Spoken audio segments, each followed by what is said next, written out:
This bulletin proudly brought to you in association with Alex Campbell's Menswear.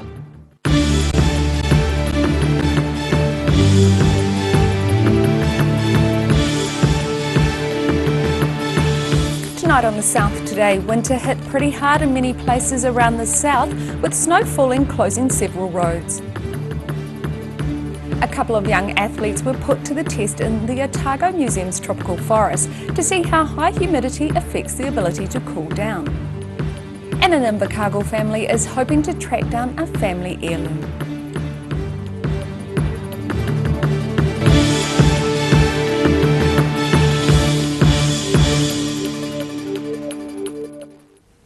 Kia ora, good evening, I'm Melissa Barton. Parts of the south woke to snow, rain and wind as a short, sharp southwest change hit the region, closing some state highways and affecting alpine roads.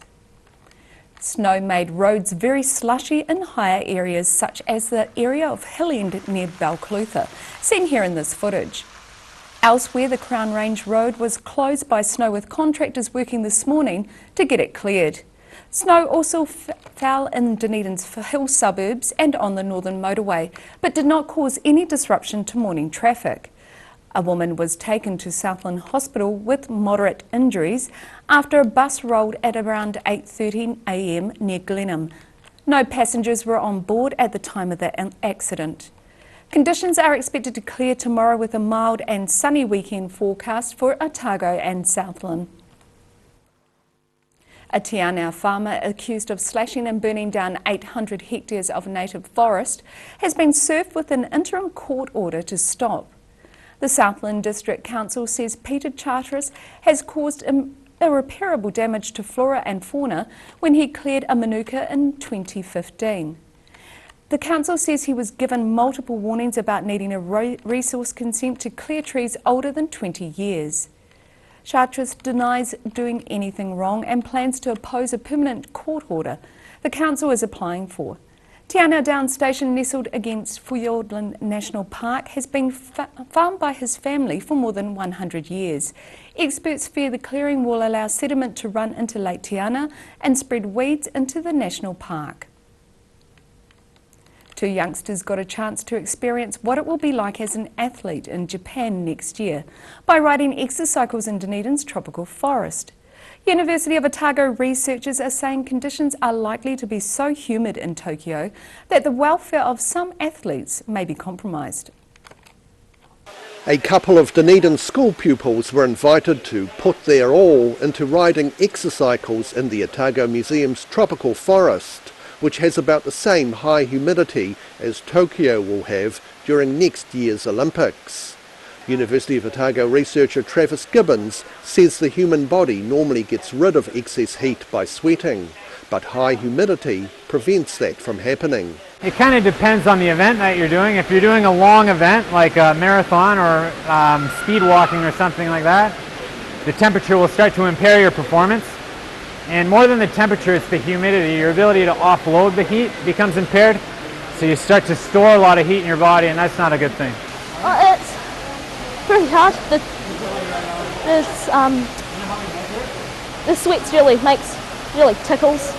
University of Otago professor Jim Cotter says Tokyo's high humidity will make it very hard for athletes to lose their excess heat and perform well.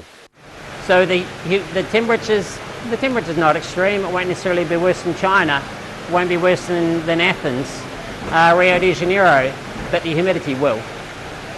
And that's the big one. And they had a chance when they shifted back a year to move to a cooler time, and therefore the humidity would be lower, and they didn't. They've gone to the same time next year. Both academics agree that athletes under pressure to win will risk collapsing if they compete in a high humidity environment. They very much could be risking athletes' health, and the reason is the fastest athletes, the best athletes, can't keep going at high speed unless they can evaporate the heat away. If they can't evaporate it away, they either go to terminal temperatures that are dangerous, or they have to slow down. So they're riding that fine line, and there's no need to have to push athletes like that. It's just unnecessary. A number of other educational activities on sports science are to be held at the Otago Museum in the lead up to the Olympics next year. In Dunedin, the South Today. The funeral for 2 children who died in a house fire in Christchurch last week was held today. Up to 100 people attended today's funeral for 9-month-old Ariana Mulligan Cook and her 8-year-old old brother Braden Mulligan Gibson. The pair were killed when their Burwood house went up in flames last week. The fire is believed to have been caused by a fan heater left on in a room. Ariana's father, Des Cook, was in the house when it caught fire. He was able to escape the blaze with 2 other children who were in the house. Fire investigators are due to speak to the children's mother, Nicole Mulligan, who was shopping at the time of the fire. An Invercargill family is trying to find more information about a historical medal found in the family's archives. The medal was presented over 110 years ago to a member of the Soper family by the community of Garston and Athol. When Invercargill resident Eric Soper turned 100 recently, he was handed over a medal that once belonged to his grandfather. The medal was originally given to Charles Soper in 1909 by the community of Garston and Athol. Charles, George, Alfred and all their other brothers, there were 13 boys and 3 girls in the family, were all gold miners in their young days, and Charles and Alfred in particular stayed gold miners through their entire lives. Family member Leslie Soper says the medal probably ended up being looked after by one of Charles's brothers, Alf, and was handed down that branch of the family. He and his brother Alf were very good friends, and the medal has been found by our cousin, Eric and my cousin Carolyn, who is Alf Soper's granddaughter. So it's a story of the grandchildren.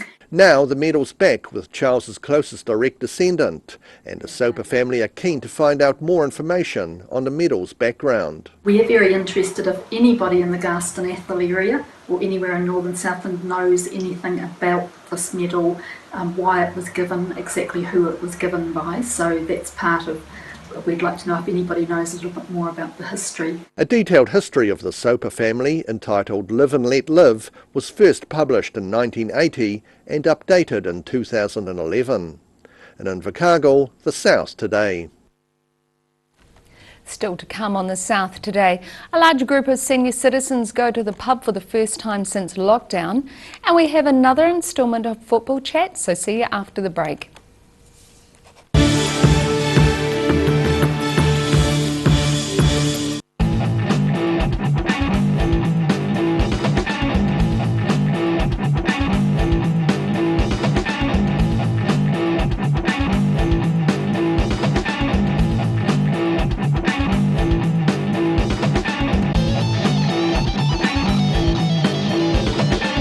You've seen us in the street, now find us online. Check out shopon.org.nz.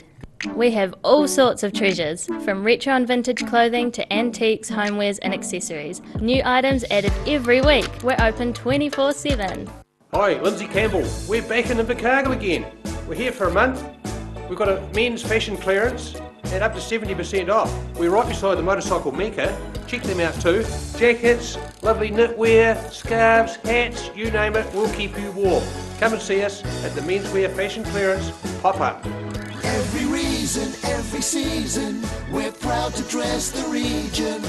Alex Campbell Menswear, it fits. That's the Alex Campbell Menswear pop-up store in Invercargill. A poorly maintained heat pump can lose up to 35% of its output. The Mr. Heat Pump Cleaner team are experts. Their specially developed chemical wash is totally biodegradable. Call Mr. Heat Pump Cleaner and get the job done by the professionals. Garrador Dunedin, delivering quality stylish garage doors in Dunedin for over 17 years.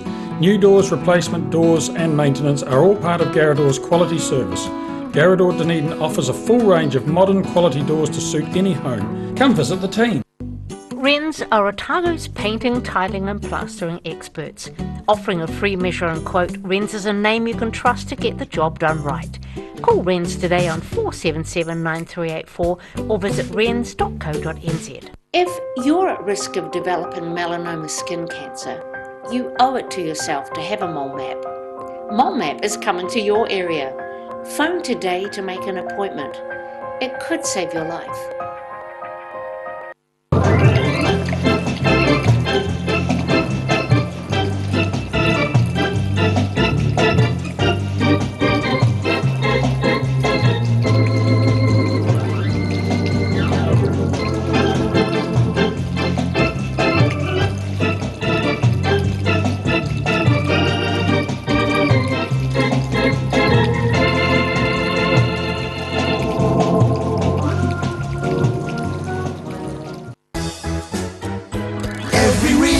Every season, we're proud to dress the region.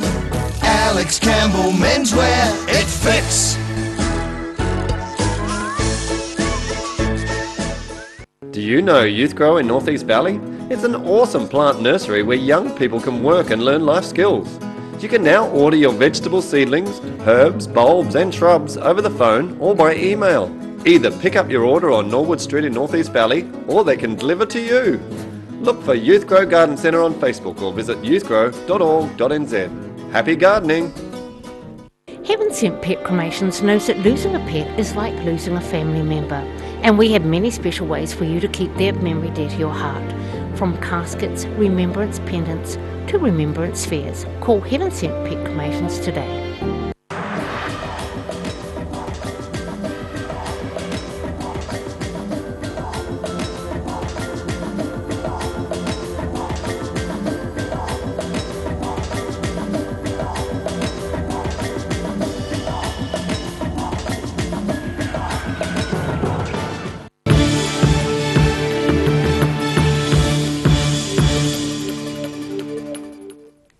Welcome back. Two cars collided on Dunedin's Stewart Street this morning on a wet road in murky conditions.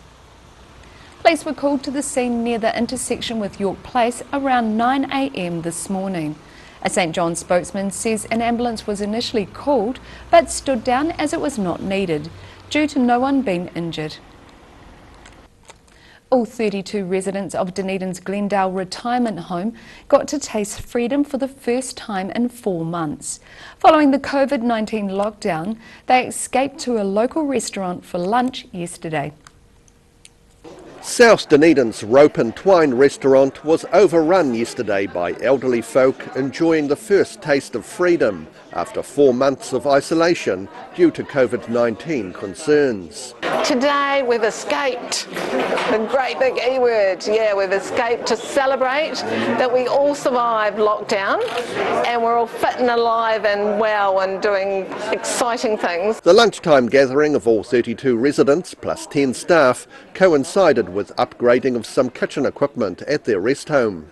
Diversional therapist Gayleen Dunn says the lengthy lockdown had not been a major challenge for the residents. I think it's the residents' families that suffered the most because they didn't get to see their loved ones. But we actually had a ball. We just tried new activities. We just had fun with a capital F. It was just fantastic. And the residents had not been locked indoors for the entire 4 months, with plenty of opportunities to walk the rest home's 2 dogs. We were often seen on the streets, quite a few of us, out walking the 2 dogs and waving to everyone. It's now been 82 days since the last case of COVID-19 was acquired in New Zealand from an unknown source. In Dunedin, the South today. As the business end of the Southern Premier football competition fast approaches, teams are battling for a place in the top 4. This week on Football Chat, host Morgan Jarvis talks to Green Islands FC's Matt Brazier and Amy Hislop from Otago University AFC. Welcome to Football Chat, brought to you by McDonald's Dunedin. Every week we're chatting about the local men's and women's Premier League competitions. Today I've got a couple of guests who have both been in great form for their clubs. We've got Amy Hislop from University and Matt Brazier from Green Island. Thanks for coming in, guys. I caught the first hour or so of a big game at Ellis Park, Roslyn-Waikerie versus Dunedin Tech, and look, it was a really intriguing match there at Ellis Park, and Roslyn-Waikerie certainly pushed Dunedin Tech. Green Island, with one of the most impressive results of the weekend really, had to travel up to Queenstown and picked up a 1-1 draw. Move across to the Men's Southern Premier League. Mosgiel had a win up in Queenstown themselves, 3-1, and that's just put them ahead on the table, but Mosgiel have actually got a bye coming up this weekend. Wanaka continued their fantastic form with a 5-2 win over Dunedin Tech up in Wanaka. Look, it sounds like another one of these games. It was actually a very close encounter for most of the game. Wanaka took their chances and scored a couple of goals later on in the game to seal the win there. So we'll have a quick look at the tables after round 5 in the Women's Premier League table. Dunedin Tech out on top. Queenstown with their draw against Green Island just lost a wee bit of momentum on some of the other teams. In the Men's Southern Premier League, I mean, it's one heck of a race that we have on for those top 4 spots. When you look at the table and you see 3 of the more established teams in Caversham, Dunedin Tech and Rosmai all sitting outside that top 4 at the moment, but Caversham are probably only a win away from really putting themselves in the mix there. And so we'll have a look at the fixtures for this coming weekend, and again we'll start with the Women's Premier League. Yeah, Amy, so you're coming up against Green Island at Sunnyvale, and we've already mentioned about how hard they are to score goals against, so it's going to be a different challenge for you this weekend, isn't it? Yeah, definitely, it should be good. We're looking forward to that game, and we can't, like you said, this league you can't count anyone out. Great. Dunedin Tech hosting Queenstown. Queenstown will be wanting to bounce back in that game. If we move across to the Men's Southern Premier League fixtures, so yeah, Mosgiel have got the bye, so teams like Green Island are once again going to have a chance to put a bit of pressure back on the top of the table there. And Matt, Green Island hosting Wanaka, Caversham hosting University out at Hancock Park. It's going to be an interesting game because while the form book may sort of favour University, Caversham are probably going to be a bit more familiar with the Hancock Park surroundings, which are a world away from the football turf. That brings our show this week to an end. A big thanks to Matt and Amy for coming in, and good luck getting on the score sheet this weekend. The full episode of this week's Football Chat can be watched anytime on the Otago Daily Times website. After the break on the South today, we meet an artificial cow being used for agricultural training, and we have your weather heading into the weekend, so see you after the break.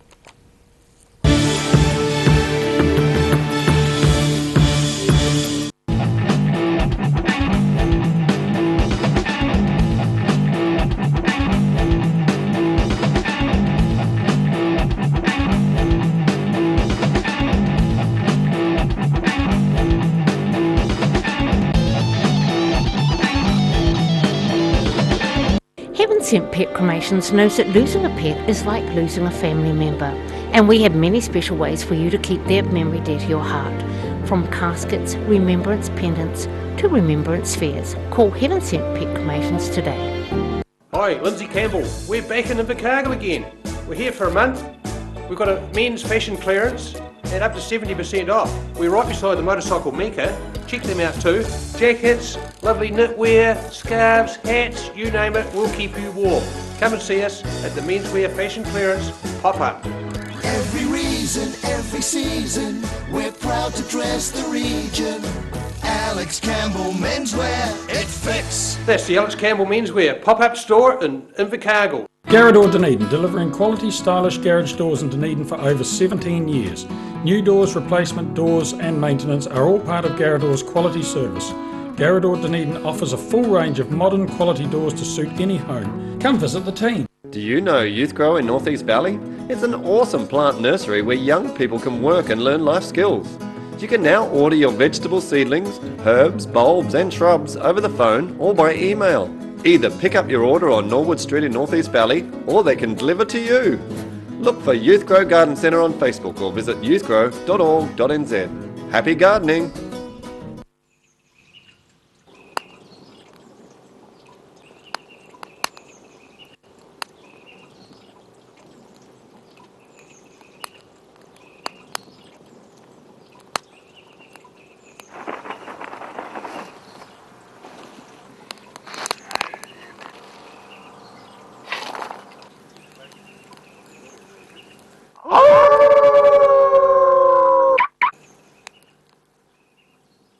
A poorly maintained heat pump can lose up to 35% of its output. The Mr. Heat Pump Cleaner team are experts. Their specially developed chemical wash is totally biodegradable. Call Mr. Heat Pump Cleaner and get the job done by the professionals. If you're at risk of developing melanoma skin cancer, you owe it to yourself to have a mole map. Mole map is coming to your area. Phone today to make an appointment. It could save your life. Wrens are Otago's painting, tiling and plastering experts. Offering a free measure and quote, Wrens is a name you can trust to get the job done right.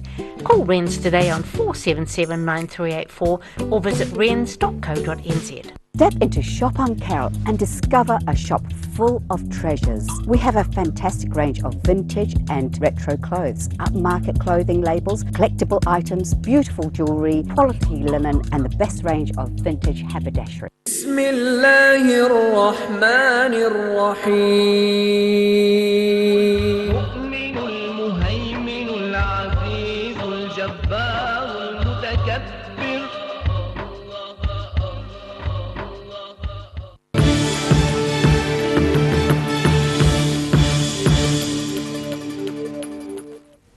Thanks for staying with us. Farm workers who are wanting to learn more about calving can now do so without feeling under pressure of an actual birth. The Ashburton-based Agri Training College has acquired a life-size model cow to mimic how cattle give birth.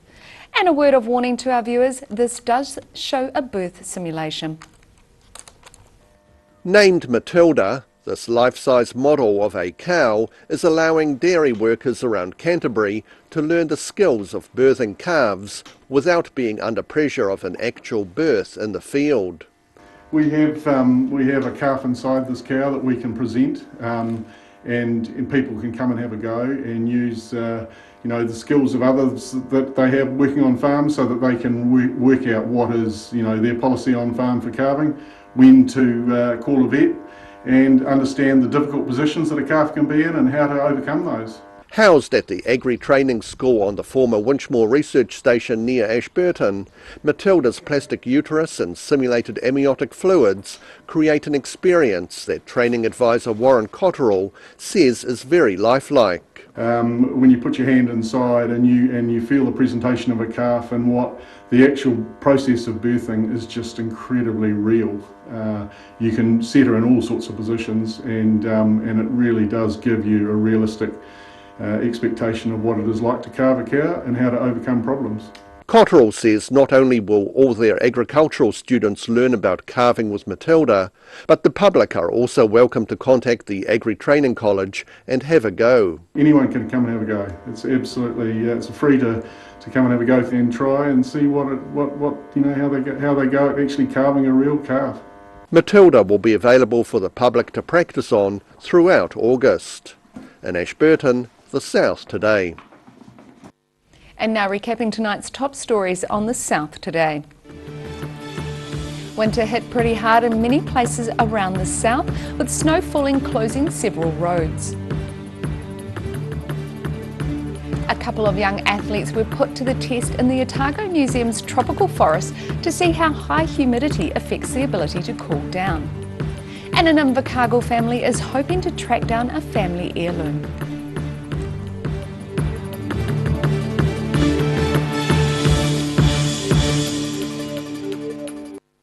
And now look at what's happening in tomorrow's ODT. Welcome, Craig Page. What have you got for us in tomorrow's paper? Good evening. Yeah, we've got more on this rather ambitious plan to build a new airport in Terrace. Of course, Christchurch Airport confirming yesterday that they'd already purchased 750 hectares up that way with plans to build an airport. We talked to a chap up there, Taffy Parcell, who's lived on his land for 68 years. It was purchased by his father before that, and he's refusing to sell. He's only got 40 hectares remaining. The farm's been carved up, but he's not keen to sell to the airport at all, and he's been in discussions, wasn't happy with the way the real estate agents approached him, and is basically saying not on my patch, so he's staying there at the moment.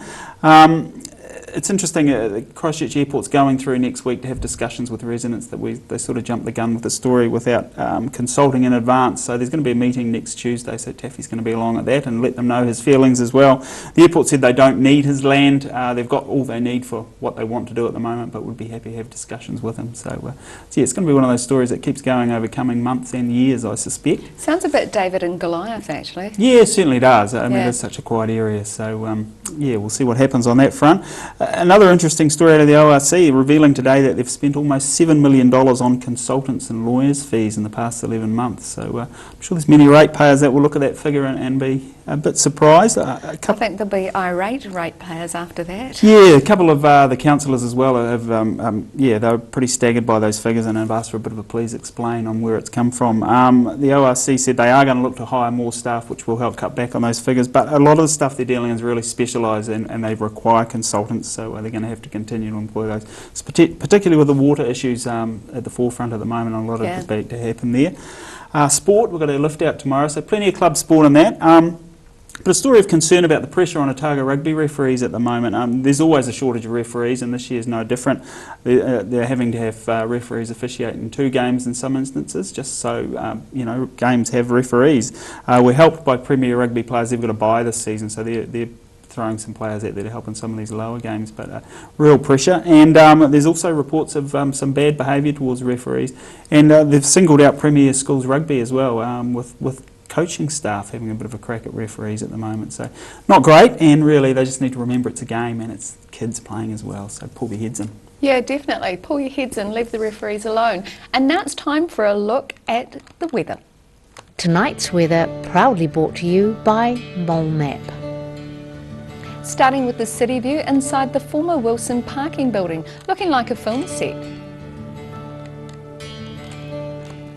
Looking at the situation, another very cold day tomorrow with showers clearing slowly and winds decreasing a little. Look out for some heavy frost inland this weekend.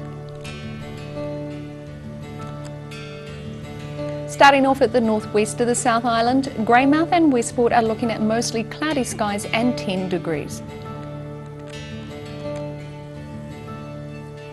Across to the northeast, Nelson and Blenheim can expect cloudy skies with 12 degrees.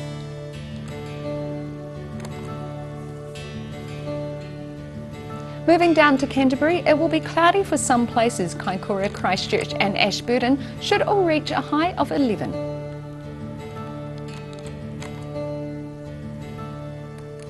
To the southern towns, plan for decreasing southwesterlies with showers clearing across the area. The Catlins, Balclutha, Lumsden and Gore are all set for 7-degree highs. In central Otago, you can expect freshening southerlies with clear skies. Wanaka reaches 6, Queenstown 5, Alexandra 7 and Tiana, you're the warmest place in this area, heading for a high of 8 degrees. To the northern towns on the coast, Timaru and Oamaru can expect southwesterlies and mostly clear skies, with 10 degrees in Timaru and 9 for Oamaru. Inland, those in Twizel and Amarama can plan for moderate southwesterlies and fine weather, 7 for Twizel and 6 in Amarama. In Dunedin, fine and cold tonight with breezy westerlies, looking at an overnight low of 3. And it's mostly fine tomorrow with sunny periods and some cloud at times, looking at a high of 8 and a low of 3 degrees. Similar weather on Saturday, but winds ease further and temperatures are not so cold, looking at a high of 11 and a low of 0. And in Invercargill, snow and hail showers tonight with strong southwesterlies, looking at an overnight low of 1. Tomorrow mostly cloudy with wintry showers, very cold southwesterlies, and looking at a high of 6 and a low of 3.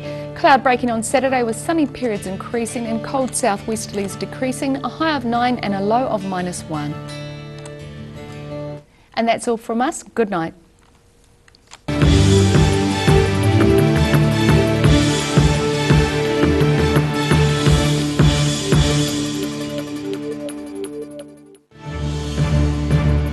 This bulletin proudly brought to you in association with Alex Campbell's Menswear. Supporting local content so you can see more of New Zealand on air.